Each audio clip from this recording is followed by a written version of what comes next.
రైతులు పండించిన ప్రతి గింజను ప్రజాప్రభుత్వం కొనుగోలు చేస్తుంది. MLA Buyyani Manohar Reddy. Tandur railway station సమీపంలో దారుణం. మహిళ గొంతు కోసేందుకు ప్రయత్నించిన ఓ వ్యక్తి. రైల్వే స్టేషన్లో ప్రసవ వేదన. డాక్టర్లు కుదరదన్నారు. ఆటో డ్రైవర్లు ఆదుకున్నారు. వర్ష బీభత్సానికి 40 లక్షల నష్టం. ఓ వ్యాపారి ఆవేదన. రైతులు తాము పండించిన ప్రతి గింజను ప్రజాప్రభుత్వం కొనుగోలు చేస్తుందని ఎమ్మెల్యే బుయ్యని మనోహర్ రెడ్డి తెలిపారు. ఆదివారం తాండూరు నియోజకవర్గంలోని పలు వరి ధాన్యం కొనుగోలు కేంద్రాలను ఎమ్మెల్యే బుయ్యని మనోహర్ రెడ్డి క్షేత్రస్థాయిలో పర్యటించి పరిశీలించారు. ఈ సందర్భంగా ఎమ్మెల్యే మాట్లాడుతూ రైతులకు ఎలాంటి ఇబ్బంది కలగకుండా వరి ధాన్యాన్ని సేకరించాలని అధికారులను కోరారు. అదేవిధంగా బీజేపీ నాయకులు, ఎంపీలు, ఎమ్మెల్యేలు వరి ధాన్యం కొనుగోలు కేంద్రాలను పరిశీలించడానికి వస్తున్నారని, వారికి స్వాగతం తెలుపుతున్నామని, వారు కూడా రైతులకు న్యాయం చేసే విధంగా సహాయం చేయాలని సూచించారు. వరి ధాన్యం కొనుగోలులో కేంద్ర ప్రభుత్వం సహాయ సహకారాలు అందించాలని సూచించారు. ఈ కార్యక్రమంలో యాలల మండల కాంగ్రెస్ పార్టీ అధ్యక్షులు కురువ మహిపాల్, సర్పంచ్ శివయ్య, సురేందర్ రెడ్డి, అక్బర్ బాబా, హనుమంతు తదితరులు పాల్గొన్నారు. డిసిఎంఎస్ వాళ్ళు కొన్ని కేంద్రాలు, సొసైటీ ఆధ్వర్యంలో కొన్ని కొనుగోలు కేంద్రాలు కొనడం జరుగుతూ ఉన్నది. ఆ కేంద్రాలన్నింటినీ కూడా ఉదయం నుంచి పరిశీలించి, క్షేత్రస్థాయిలో పరిశీలించి ఏ ఒక్క రైతుకు ఇబ్బంది ఉండొద్దు, కొద్దిగా గవర్నమెంట్ మీద భారం పడ్డా సరే.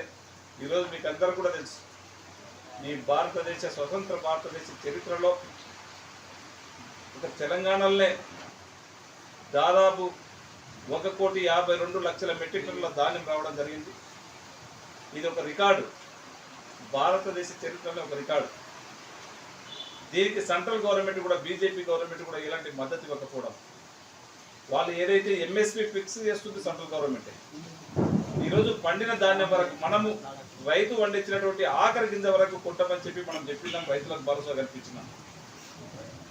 అదేవిధంగా ఈరోజు రైతుల దగ్గరికి వెళ్ళి కొంటా ఉన్నాం. ఇప్పటి వరకు, ఈ రోజు వరకు ఇప్పటికే దాదాపు తెలంగాణలో 50,000 కోట్ల రూపాయల ధాన్యాన్ని ఈరోజు కొనడం జరిగింది. ఇంకొక 30% ఉన్నది. అది కూడా ఈ వారం 10 రోజుల్లోనే, ఒక వార్ పుట్టింగ్లోనే క్షేత్రస్థాయిలో అన్నింటినీ కూడా వాళ్ళకి ఎక్కడ ఎలాంటి వసతులు కావాలా, వాళ్ళకి ట్రాన్స్పోర్ట్ ఏ విధంగా అయితే బాగుంటుంది, ఇంకా గోడౌన్ల ఫెసిలిటీ ఏ విధంగా చేయాలనే ఉద్దేశం అన్నింటినీ కూడా పరిశీలించి దీంట్లో అందరు అధికారులను కూడా ఇన్వాల్వ్ చేసి, కలెక్టర్తో సైతం, గ్రామీణ ప్రాంతంలో ఉన్నటువంటి సెక్రటరీ కానివ్వండి, ఎంఆర్ఓ కానివ్వండి, డిటిఎన్ఎల్ కానివ్వండి, సివిల్ సప్లైకి సంబంధించినటువంటి డిఎం కానివ్వండి, డిఎస్ఓని కానివ్వండి, సంబంధిత అధికారులను అందరినీ కూడా ఇన్వాల్వ్ చేసి రైతులకు ఇబ్బంది లేకుండా క్షేత్రస్థాయిలో వారి ధాన్యాన్ని తొందరగా మిల్లర్లకు పంపించే విధంగా, మిల్లర్ల దగ్గర కూడా వాళ్ళకు కూడా కొద్ది ఇబ్బందికరంగా ఉంది. వాళ్ళ మిల్లు స్టాక్స్ ఎక్కువైపోయినాయి. అయినా కూడా వాళ్ళు కూడా మంచి సహకరిస్తున్నారు మన దగ్గర. వాళ్లకు కొన్ని గోడౌన్స్ కూడా ఎక్కడ వేకెన్సీ ఉంటే ఆ గోడౌన్స్ చూపించి కూడా అక్కడ డంపింగ్ చేసుకోవడం జరుగుతూ ఉన్నది. దీనికి సహకరించిన వారికి ప్రతి ఒక్కరికి కూడా ధన్యవాదాలు తెలుపుకుంటూ, ముఖ్యంగా బీజేపీ వాళ్ళకి నేను ఒకటే కోరుతా ఉన్నాను, ఏదైతే ఈరోజు మన తెలంగాణలో పండించినటువంటి ధాన్యాన్ని మీరు 52 మెట్రిక్ లక్షల టన్నుల వరకు మీరు లిమిట్ చేస్తూ ఉన్నారు. మనకి ఇక్కడ ఇచ్చినటువంటి ధాన్యాన్ని ఏదైతే రైస్ మిల్లర్లకు ఇస్తూ ఉన్నామో దాన్ని లేవీ రూపకంగా కూడా పర్బైల్డ్ రైస్కు మీరు తొందరగా పర్మిషన్ ఇవ్వకపోవడం ఇబ్బందికరంగా అవుతా ఉన్నది. మీరు రేపు అందరూ కూడా తాండ్రుకు వస్తూ ఉన్నారు, సంతోషం, మేము స్వాగతిస్తూ ఉన్నాం. మీరు వచ్చి క్షేత్ర స్థాయిలో రైతుల సమస్యలు తెలుసుకోవడానికి వస్తామంటారు, మీకు స్వాగతం చెప్పుకుంటూ ఇక్కడ ఉన్నటువంటి ఇబ్బందులను కూడా, రైతులకు ఏదైతే ఇబ్బందులు కలుగుతూ ఉన్నాయో, రైతుల పక్షాన మన ప్రభుత్వం, కాంగ్రెస్ ప్రభుత్వం మాటిచ్చినట్టుగా మేము ధాన్యాన్ని కొంటా ఉన్నాం, ఆఖరి గింజ వరకు కొంటా ఉన్నాం. 72 గంటలలో వాళ్ళకి పేమెంట్లు కూడా ఇస్తూ ఉన్నాం. ఆ పండించినటువంటి ధాన్యాన్ని, కొన్నటువంటి ధాన్యాన్ని సెంట్రల్ గవర్నమెంట్ కూడా సహకరించి లేవీ బియ్యం, ఈరోజు పీడిఎస్ఏ కానివ్వండి, ఈరోజు ఏదైతే పర్బైల్డ్ రైస్ ఉందో మీరు మాకు లేవీకి ఎక్కువ కూడా పర్మిషన్ ఇచ్చి ఆ ధాన్యాన్ని అంతా కూడా మరపట్టించిన తర్వాత లేవీ బియ్యాన్ని తీసుకునే విధంగా కూడా రేపు వచ్చేటువంటి ఎంపీలకు, బీజేపీ నుంచి వచ్చినటువంటి ఎంపీలకు, ఎమ్మెల్యేలకు మేము ఒకటే సూచన చేస్తూ ఉన్నాం. ఆ బియ్యాన్ని తొందరగా తీసుకునే విధంగా సెంట్రల్ గవర్నమెంట్ నరేంద్ర మోడీ గారిని ఒప్పించి తక్షణమే ఆ బియ్యాలన్నింటినీ కూడా తీసుకోవాలి. రైస్ మిల్లులలో ఉన్నటువంటి స్టాక్ అంతా కూడా ఖాళీ చేయించే బాధ్యత కూడా రేపు మీరు తీసుకోవాలని చెప్పి కూడా వేదిక ద్వారా వారికి తెలియజేసుకుంటూ, మీ ద్వారా కూడా వారికి తెలియజేసుకుంటూ, దానికి కూడా రేపు క్లారిటీగా మీరు ఒక మాట ఇచ్చిపోవాలని చెప్పి కూడా మీ పక్షాన వారికి తెలియజేస్తా ఉన్నాను. దాంతోపాటు ఆ రోజు కిషన్ రెడ్డి గారు చైతన్య నగర్ వచ్చి ఏదేదో చేస్తామని చెప్పిండు. 3 సంవత్సరాల కాలం అవుతా ఉన్నది. ఆ చైతన్య నగర్ రూపురేఖలు మారుస్తామని చెప్పిండు.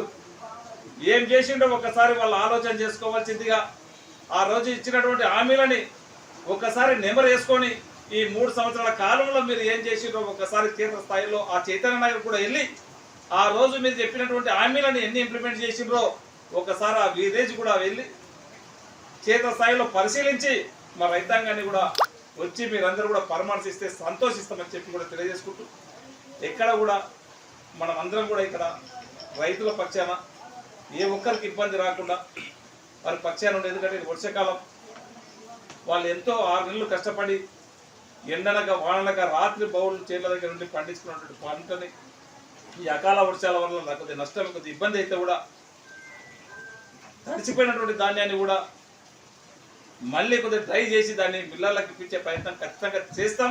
మీరందరూ కూడా దీనికి సహకరించాలని చెప్పి కూడా కోరుకుంటూ మరొకసారి మీకు అందరికీ ప్రత్యేకంగా ధన్యవాదాలు చెప్తాను. Thank you. తాండూరు రైల్వే స్టేషన్లో ఓ మహిళ గొంతు కోసిన ఓ వ్యక్తి ఆదివారం తాండూరు రైల్వే స్టేషన్ దగ్గర గొల్ల చెరువు ప్రాంతానికి చెందిన వడ్డేరాజు, యాలల మండలం తిమ్మైపల్లి గ్రామానికి చెందిన కురువ రేణుక గొంతును కోసేందుకు ప్రయత్నించారు. గతంలో ఓ వ్యక్తి దగ్గర 10,000 రూపాయల అప్పు ఇచ్చినందున నాటి నుండి వడ్డేరాజుతో తనకు పరిచయం ఉందని, దీంతో వడ్డేరాజు తరచుగా తనతో సంసారం చేయాలని, లేదంటే తనను చంపేస్తానని బెదిరించేవారని, అందులో భాగంగా నేడు తనను చంపడానికి వడ్డేరాజు ప్రయత్నించారు. కురువరేణుక తన పిల్లల ముందే రాజు దౌర్జన్యం చేశారని ఆవేదన వ్యక్తం చేశారు. తనపై బ్లేడుతో దాడికి పాల్పడిన సమయంలో కొందరు స్థానికులు గమనించి అడ్డుకున్నారు. రేణుకను జిల్లా ప్రభుత్వ ఆసుపత్రికి తరలించగా వడ్డేరాజును తాండూరు పోలీసులకు అప్పగించారు.